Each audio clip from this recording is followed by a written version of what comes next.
Hey everyone, I'm Ian. Let's talk about the SEGA Saturn. SEGA's second attempt at a 32-bit system after the clusterfuck that was the 32X, the Saturn was released in 1994 in Japan and 95 stateside as the true successor to the Sega Genesis, or Mega Drive, whatever. While it isn't a console I have a ton of experience with personally, it's generally considered a great console with a rock-solid library, and is a favorite among many fans of the company, as well as retro gaming enthusiasts in general. But from the perspective of Sonic fans at the time, the console was a little more disappointing, especially after its main planned entry, Sonic X-treme, was cancelled. That definitely contributed to its relative failure in North America. Although Sonic X-treme got a book. That's something. That's not to say it didn't get any Sonic action, though. It got the best version of Sonic 3D Blast, which, yeah, that's Sonic 3D Blast alright. Nice special stages, though. It also got Sonic Jam, a fantastic compilation of the Genesis Sonic games with cool extra features that include a 3D hub world based on an early build of what would eventually become Sonic Adventure. That's fucking sick. But both of those titles are just enhanced Genesis ports. I want to see what the Saturn had to offer as an exclusive, and oh, god damn it, we got Sonic R. Oh boy. Sonic R was released exclusively on the SEGA Saturn in November of 1997, about a month after I was born, making it the first Sonic game released in my lifetime. Neat. It's an on-foot racing game starring the main cast of core Sonic characters from the time, which sounds like a recipe for success, right, considering the emphasis on speed that the Sonic games were most well known for at the time. Well, no, everyone says it's awful, but is it as bad as people say? Well, let's pop it in and find out. Look at Sonic's dumb fucking head on the back of the box. That's great. Okay, enough of that. Let's put it in and oh great, that's just what I wanted to see. If you see this screen upon starting your Saturn, it usually means that your save battery is dead, meaning you can't save your games. That's rough.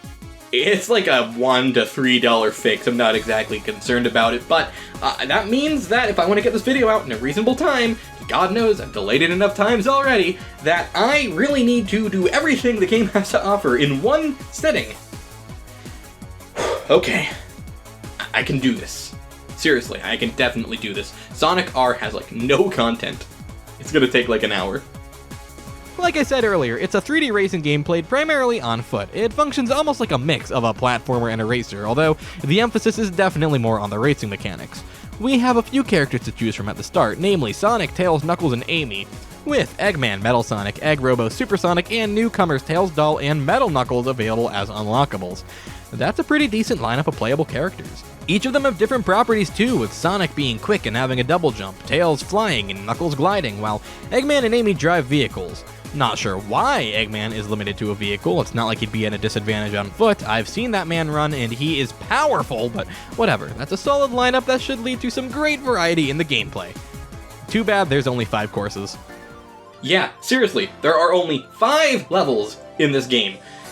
So, as a result of that, we're gonna be doing things a little differently this episode and looking at each track individually. That's right, padding at its finest, only here on LyingTuna.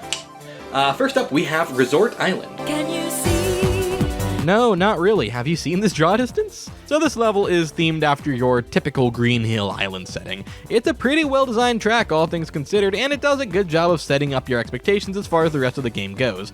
It's got alternate routes that aren't too out of the way, and it features these coins that you can collect. Getting all 5 in a race, and finishing in the top 3 lets you race one of the extra characters for a chance to unlock them. In this stage, they're hidden just a little bit off the beaten path, and that's good. They do fuck this up later, don't worry, but it starts off strong. There's also a Chaos Emerald behind this ring gate. That requires 50 rings to enter. All further stages will have 2 emeralds, but yeah, tutorial stage gets 1. Makes sense. Overall, this is a solid level. Too bad I can barely fucking control my character in it. For a little background here, this game actually started development over at Traveler's Tales as a sort of Formula 1 racing game with cars, which you can definitely tell during gameplay because Sonic controls much more like a vehicle than a platforming character. He's so stiff, it's almost comical. The manner in which he sort of steers is almost similar to the Boost games, except bad. I've seen a lot of people say that he has tank controls, and yes, that would be accurate, but usually tanks don't feel like they have butter all over the treads. Sonic here is slippery as hell. Slippery tank controls are not ideal for a platformer. Thankfully though, this is not a platformer. It does kind of pretend to be sometimes, but at the end of the day, it's still a racing game, so realistically, those controls shouldn't be that big of an issue. And yet they are. We'll get to that later though, since in this stage the character controls are actually pretty manageable. The level has very wide turns, which work well with how Sonic and his friends can drift by holding down a shoulder button.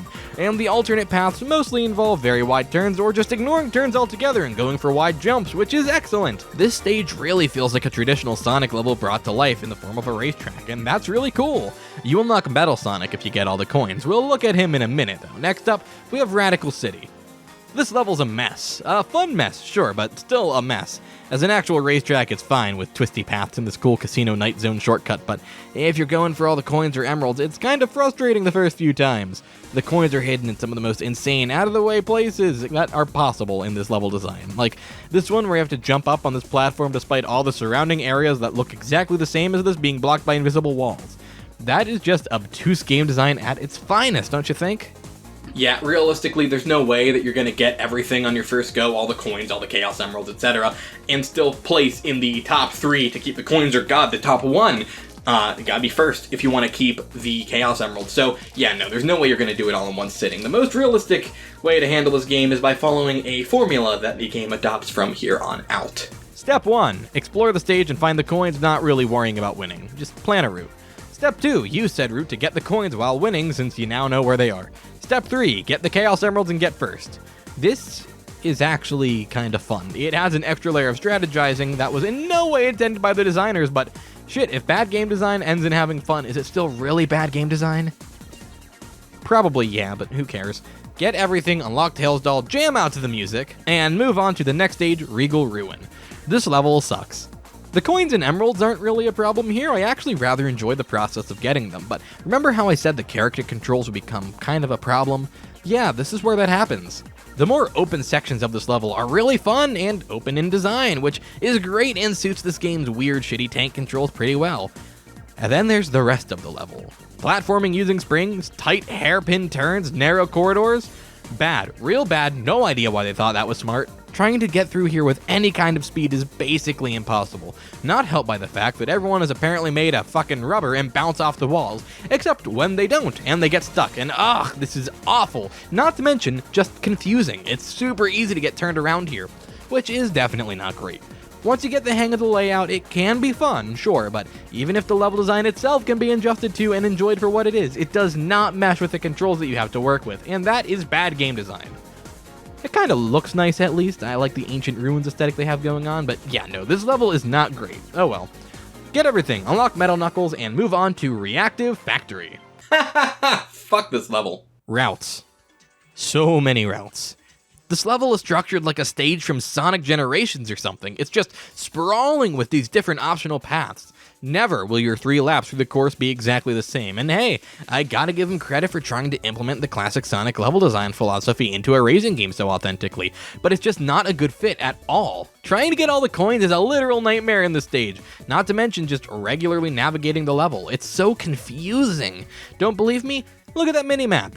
You think you know what's going on here? Because I fucking don't, and I'm the one who actively is playing to get the footage. Also, this is the only stage where the draw distance is an issue. I mentioned it earlier. A few of the coins are on these boats out in the water, which is cool, but you can't fucking see them until you're already running past them.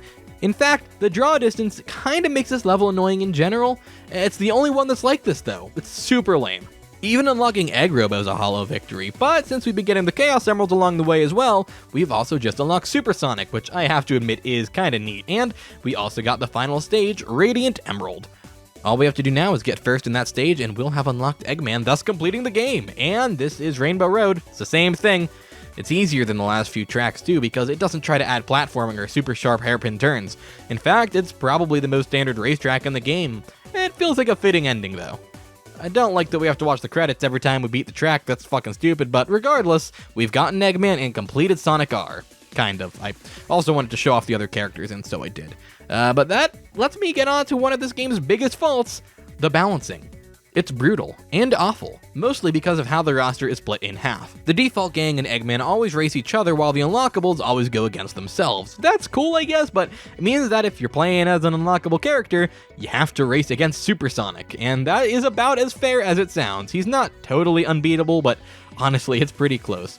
Whatever, did it, played as everyone, did anything, and completed Sonic R, and yeah, this game sucks, it's not good, and I love it. This game basically defined the term guilty pleasure for me. The gameplay is just not good, and the level design, while kind of admirable for trying to take the classic Sonic formula into a new genre, meshes horribly with the controls. But there are elements I really enjoy unironically, especially regarding the presentation. I love the low poly look of these characters in this game, even if Eggman terrifies me, and I think the environments have a very solid Sonic the Hedgehog look about them. I admire that, even if the draw distance isn't so great. The music is great too, just weird. Upbeat, gospel-sounding vocal tracks were definitely an odd choice, but one that I personally can't help but enjoy. The main theme, in particular, is one of the more memorable Sonic vocal tracks to me, and that's gotta mean something, right? If you're one of the fucking weirdos who don't like the vocals, you can actually turn them off in the option menu and have instrumental versions of the tracks, which is definitely a nice option even if it's sacrilegious to use. All that stuff really makes me see past a lot of the bad and enjoy my time spent with Sonic R, even if it's definitely more bad than good. Like I said, the very definition of a guilty pleasure. Well, that's Sonic R, finished 100%. Only took me about an hour, like I said, so that gives us some time to look at the ports real quick. Sonic R was an exclusive to the Saturn at launch, but within a year was ported to the PC. I could not, for the life of me, get that to run on Windows 10, and I didn't care enough to open a virtual machine for it, so we're going to be looking at the GameCube port instead. It's fundamentally the exact same thing, though. Oh god, this is nice. Look at that 480p resolution! The original ran at 240p, and while I think that has a definite charm, this just blows it out of the water visually. It's also helped by a much smoother frame rate and the higher resolution textures on everything. Also, the draw distance! I can see! Holy shit! Yeah, no, this is definitely the version to play, no doubt. It doesn't just upgrade the visuals to look nicer for Windows PCs and GameCube either, it actually does add features, namely the weather effects. This is pretty cool to look at and does add some much needed diversity to this game's pathetically small lineup of tracks. It's not just cosmetic. The snow actually freezes water, for example, so you can run along it as ice instead of just fucking plopping down into it and not quite drowning, but almost drowning. That's awesome. If you're gonna play Sonic R, do yourself a favor and play it on Gems Collection. Which is probably how most of you have played this game anyway, it's certainly the most widely available version of it. That being said, Sonic R in any of its various releases is absolutely a guilty pleasure for me, if I haven't made that clear, and one that I really cannot help but recommend. Is it good?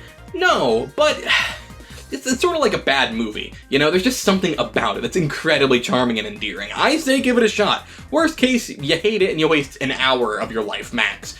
But best case, you see something in it, be it the cheesy music and the weird graphics, or just the stupid controls being funny, or some legitimately really enjoyable track design at times, and a presentation that I can't get enough of. I like it. Sonic R is pretty cool. But with that being said, thank you guys for watching. If you enjoyed the video, be sure to subscribe, leave a like, leave a comment down below, telling me what you think of Sonic R. Legitimately curious about this. I can't seem to get a read on what the fandom thinks of this game these days. It's very inconsistent. If you want to hear more from me, in addition to subscribing, obviously, you can join the Discord server. The link to that is in the description below. With that all being said, I'm LyingTuna, signing off. I'll see you guys next time. Bye-bye.